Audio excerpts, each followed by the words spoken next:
Sri Sai Satcharitra, The Wonderful Life and Teachings of Sri Sai Baba, Chapter 24. Baba's Wit and Humor, Chana Leela, Number 1, Hemad Pant, Number 2, Sudama, Number 3, Anna Chinchanikar versus Maushi Bai. Preliminary. Unless we surrender our ego to the feet of our Sadguru, we will not succeed in our undertaking. If we become egoless, then our success is assured. By worshipping Sai Baba, we attain both the objects, worldly and spiritual, and are fixed in our true nature and get peace and happiness. Therefore, those who want to accomplish or gain their welfare should respectfully hear Sai Baba's Leelas or stories and meditate on them. If they do this, they will easily attain the object of their life and get bliss. Generally, all people like wit and humor, but they do not like that jokes should be cut at their expense. But Baba's method was peculiar. When it was accompanied with good gestures, it was very interesting and instructive, and the people therefore did not mind, even if they were held up to the ridicule. Hemad Pant gives his own instance below. Chana Leela. In Shirdi, a special bazaar was held every Sunday, and people from the neighboring villages came there, erected booths and stalls in the open street, and sold their wares and commodities. Every noon the masjid was crowded, but on Sunday it was crowded to suffocation. On one such Sunday, Hemad Pant sat in front of Baba, shampooing his legs and muttering God's name. Shama was on Baba's left, Vaman Rao to his right. Shriman Bhuti and Kaka Sahib Dikshit and others were also present there.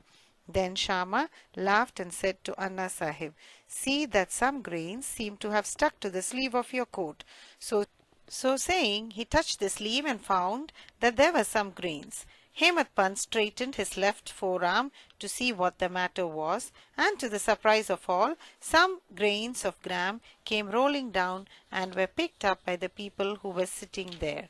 This incident furnished a subject matter for joke. Everybody present began to wonder and said something or other as to how the grains found their way into the sleeve of the coat and lodged there so long. Hemad Pant also could not guess. When nobody could give any satisfactory explanation in this matter, and everybody was wondering about this mystery, Baba said as follows: "This fellow, or Anna Sahib, has got the bad habit of eating alone. Today is a bazaar day, and he came here chewing grams. I know his habit, and these grams are a proof of it. What wonder is there in this matter?" Hemad Pant said, "Baba, I never know of eating things alone. Then why do you shoulder this bad habit on me? I have never yet seen Shirdi Bazaar. I never went to the bazaar today. Then how could I buy grams? And how could I eat them if I had not bought them?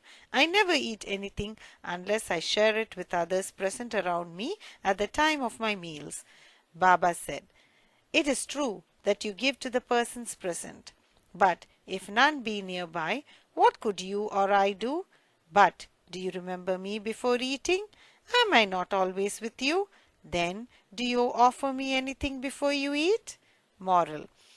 Let us mark and note carefully what Baba has taught us by this incident. He has advised us that before the senses, mind and intellect enjoy their objects, first he should be remembered, and if this be done, it is in a way by making an offering to him. The senses, etc., can never remain without their objects. But if those objects are first offered to the Guru, the attachment for them will naturally vanish. In this way, all the vrittis or subtle thoughts regarding desire, anger, avarice, etc., should first be offered and directed to the Guru, and if this practice be followed, the Lord will help you in eradicating all the vrittis.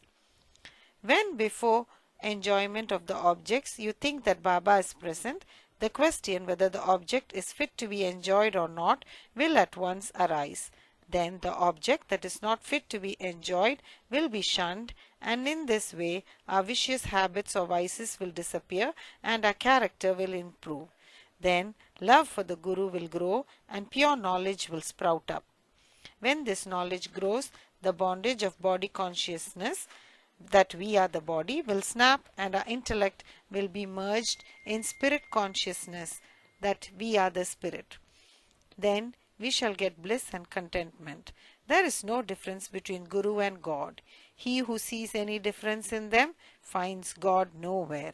So, leaving aside all ideas of difference, we should regard Guru and God as one. And if we serve our Guru as stated above, God will be certainly pleased, and by purifying our minds will give us self-realization. To put the matter in a nutshell, we should not enjoy any object with our senses, etc., without first remembering our Guru. When the mind is trained in this way, we will be always reminded of Baba, and our meditation on Baba will grow apace. The Sagun form of Baba will ever be before our eyes, and then devotion, non-attachment and salvation will all be ours. When Baba's form is thus fixed before our mental vision, we forget hunger, thirst, and this sansar or world. The consciousness of worldly pleasures will disappear, and our mind shall attain peace and happiness. Sudama's story. When the above story was being narrated, Hemad Pant was reminded of a similar story of Sudama, which illustrates the same principle, and therefore it is given here. Sri Krishna and his elder brother Balaram were living with a co-student named Sudama in the ashram of their guru, Sandipani. Once, Krishna and Balaram were sent to the forest for bringing fuel. Then the wife of Sandipani sent Sudama also for the same purpose, with some quantity of grams for the three. When Krishna met Sudama in the forest, he said to him, "Dada, I want water as I am thirsty." Sudama replied, "No water should be drunk on an empty stomach, so it is better to rest a while." He did not say that he had got grams with him and that Krishna should take some. As Krishna was tired, he lay down for rest on the lap of Sudama and was soon snoring.